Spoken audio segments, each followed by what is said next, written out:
দরজায় তালা দেয়া। তালা ভেঙে ঘরে ঢুকেই চোখে পড়ে বিছানায় পড়ে আছে স্ত্রী ও 2 সন্তানের মরদেহ। আমার বাচ্চারা বাইরেছে, গলাটা প্রত্যেকটা গাইতেছে, আমার ওয়াইফের গলাটা গাইতেছে প্রত্যেকটা। একটি হৃদয়বিদারক ঘটনায় কেঁপে উঠেছে ময়মনসিংহের ভালুকা। পনাশাইল এলাকার একটি ভাড়াবাসা থেকে উদ্ধার করা হয়েছে এক মা ও তার 2 শিশুর নিথর দেহ। তাদের গলা কেটে হত্যা করা হয়েছে বলে জানিয়েছে পুলিশ। নিহতরা হলেন ময়না আক্তার এবং তার 2টি শিশু সন্তান রাইসা ও নীরব। এই ঘটনায় নিহত মায়ের দেবর নজরুল ইসলাম ঘটনার পর থেকে নিখোঁজ। পুলিশ বলছে তাকেই প্রধান সন্দেহভাজন হিসেবে বিবেচনা করা হচ্ছে। নিহতের স্বামী রফিকুল ইসলাম জানিয়েছেন, নজরুল একটি হত্যা মামলার আসামি ছিলেন।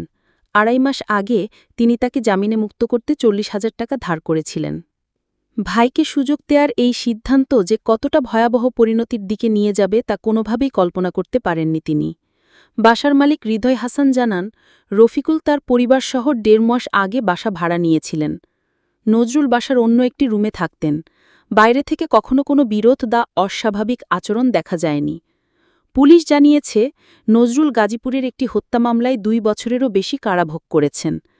তার কক্ষ থেকে একটি রক্তমাখা দা উদ্ধার করা হয়েছে, যা এই হত্যাকাণ্ডে ব্যবহৃত হয়েছে বলে ধারণা করা হচ্ছে। ঘটনাস্থলে নজরুলকে না পাওয়ায় পুলিশ মনে করছেন তিনি পরিকল্পিতভাবে স্থান ত্যাগ করেছেন।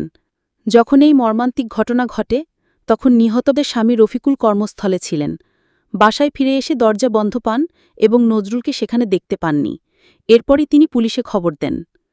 এই ঘটনা পুরো এলাকায় শোকের ছায়া ফেলেছে। স্থানীয় মানুষজন এ ধরনের নির্মমতার নেপথ্যের কারণ জানতে চায়। পুলিশের পক্ষ থেকে জানানো হয়েছে, তদন্তের মাধ্যমে সব তথ্য বের করে আনা হবে এবং অপরাধীর বিরুদ্ধে কঠোর ব্যবস্থা নেওয়া হবে। এখন অপেক্ষা কেবল সত্য উদ্ঘাটনের। মায়ের ভালোবাসার 2 নিষ্পাপ শিশুর নিষ্পাপ মুখ যেন বলে যাচ্ছে, ন্যায়বিচারই হোক তাদের শেষ আশ্রয়।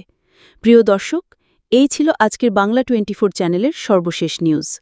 নিয়মিত নিউজ আপডেট দেখার জন্য বাংলা 24 চ্যানেলটি সাবস্ক্রাইব করতে ভুলবেন না।